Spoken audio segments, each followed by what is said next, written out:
ইজতেমার প্রথম পর্বের দ্বিতীয় ধাপে চলছে। তা শুরু হয় বাদ জোহর পাকিস্তানের মাওলানা জিয়াউল হকের বয়ানের মধ্য দিয়ে। ইজতেমায় অংশ নিয়েছেন বিশ্বের আরও ৭২টি দেশের মেহমানরা। আসরের পর বয়ান করেন বাংলাদেশের মাওলানা রবিউল হক। বাদ মাগরিব ভারতের মাওলানা আহমেদ লাটের বয়ানের মধ্য দিয়ে শেষ হবে প্রথম দিনের ইসলামী দাওয়াতের কার্যক্রম। আরও জানাচ্ছেন মোবাশ্বের আহমদ। ৫৮তম বিশ্ব ইজতেমার ময়দান এখন সূরা নেজাম তাবলিগ জামাত অনুসারীদের। দ্বিতীয় ধাপের আয়োজনের শুরুর দিকে মুসল্লি কম থাকলেও সময়ের সাথে তা বাড়তে থাকে। সকালে খিত্তায় খিত্তায় অবস্থানরত জিম্মাদারদের মধ্যে চলে দাওয়াতি কার্যক্রম ও আলোচনা। জোহরের নামাজ ও খানাদানার পর শুরু হয় মূল বয়ান। কিয়ামত ও আখিরাতের ওপর পাকিস্তানের মাওলানা জিয়াউল হকের এই বয়ান চলে আসর পর্যন্ত।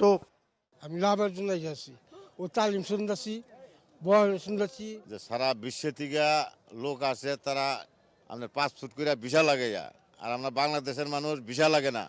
কথা বুঝি নাই? এই বড় জামাতে নামাজ পড়লে যে কি সওয়াব। গেলে আর ভাগ্যে নাচ ওঠে, যে সমস্ত আমল হয় এই আমলের মধ্যে দুইটা থেকে যাতে যাহারি এই নিয়ত করে, আর তো হয়তো নাওয়া হারি। এই ধাপে দেশের 22টি জেলার মুসল্লিরা ছাড়াও বিদেশি মেহমান ৩,০০০-এর বেশি।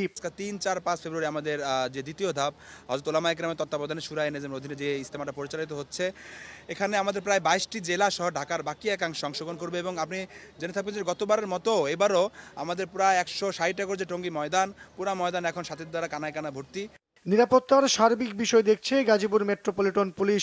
আমরা 16টি ওয়াচ টাওয়ারের মাধ্যমে আমরা বাইনোকুলার দিয়ে জনগণের গতিবিধি লক্ষ্য রাখছি।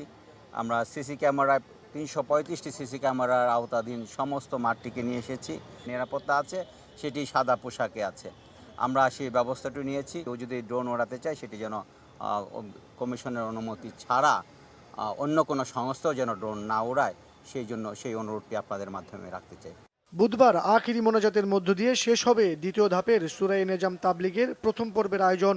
দ্বিতীয় পর্বে 14 থেকে 16 ফেব্রুয়ারি চলবে মাওলানা সাদ কান্দালিভ অনুসারীদের ইজতেমা। মোবাশ্বের আহমেদ, বাংলা ভিশন, ঢাকা।